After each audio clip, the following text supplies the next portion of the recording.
every night I watch them, banished to the seclusion of this secret corner. I stare past the dark to where their bodies turn the flat plains of the mattress to mountains. They are so very vast and strange, and I, so very curious, though uninvited. This is how it has to be. Every night I sit at the mouth of my cubby and witness their collide. Breath often held, lips often licked. I watch as they slip beneath the sheets and take different forms. Sometimes, all they do is lie beside one another and fall asleep.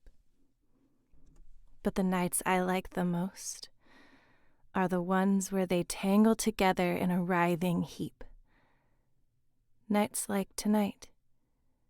Smell travels easily in humid air, the salt of sweat, the chemical spice of perfume, and the unmistakable savory stench of a treat I'm salivating for. It's almost time. Almost my time. They swirl below the sheets, a tidal pool of limbs and sounds.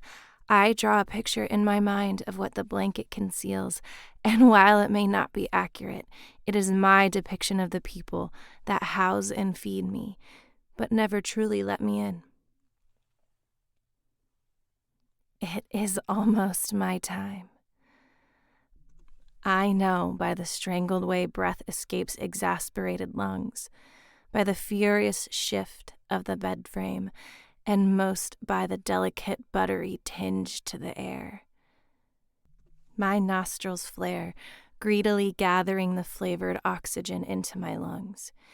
It's my consolation prize for having to wait, and my eyes flutter, satisfied with that.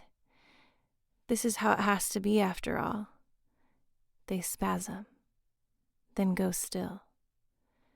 And for a moment, the erratic flutter of my heart makes my vision pulse on the edges. I am vibrating with need, uncertain how long I will be able to continue waiting. They unspool from one another and clamber from the bed, weak-legged, laughing, they exit the room. My body is statue still, even as my eyes follow them. They ignore me, and it is the only time I am grateful for it. I strain to listen as their footsteps recede down the hall. A shower turns on, and I finally exhale. Now, I think, and internally start a stopwatch. As gracefully as I can muster while I shake with excitement, I dart out from my corner. Belly low to the ground, I claw the carpet, bounding towards the bed. I meet where sheets have spilled onto the floor, and I crawl their length to crest the expansive mattress. My nose is my guide. I raise my face and drink in the air. It is so tantalizing, so sweet. I follow the scent, digits splayed over the soft bedding, still warm with body heat. This is all I ever get of my people, but I struggle to see how it couldn't be enough when I find the treasure they've left me. Pearlescent streams decorate the hills of blankets I'm bounding over. What a beautiful sight! I kneel before the banks of their tangy rivers. On its surface, I can just make out my reflection, and it's almost like I've been involved all this time, like I was always here with them, like I always am in my corner. My tongue flickers out, gathering the milky substance, and my lashes flutter as I drink. This is my prize. The taste, salty and robust, sits heavy on the back of my tongue. I lift my mouth and drag a knuckle over my whiskers, brushing away the droplets that cling to them. My eyes drift over the bedspread at the smorgasbord made by and of my people. I clamber from one streak to another in a feverish race to taste them all.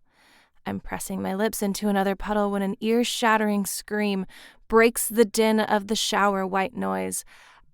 I jump and flick my eyes to the door where one of my people stands, clutching a towel to their naked body.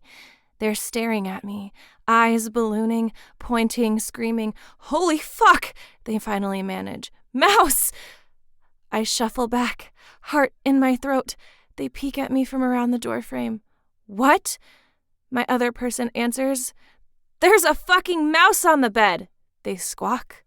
I am frozen in place until my other person turns the corner, noticing me. They've got a shoe in their hand, and it's poised above their head.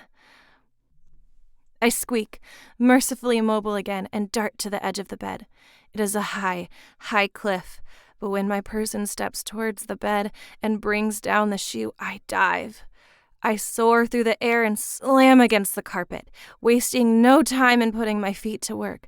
I do not look back, but hear them following. I zigzag to where I was always meant to be.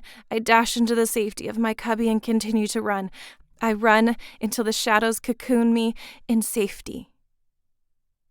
There, I catch my breath and lick my lips and curse myself for taking chances. I curl into a ball and will myself not to give up on the dream of one day being invited, of having the word mouse mean something good when it is screamed.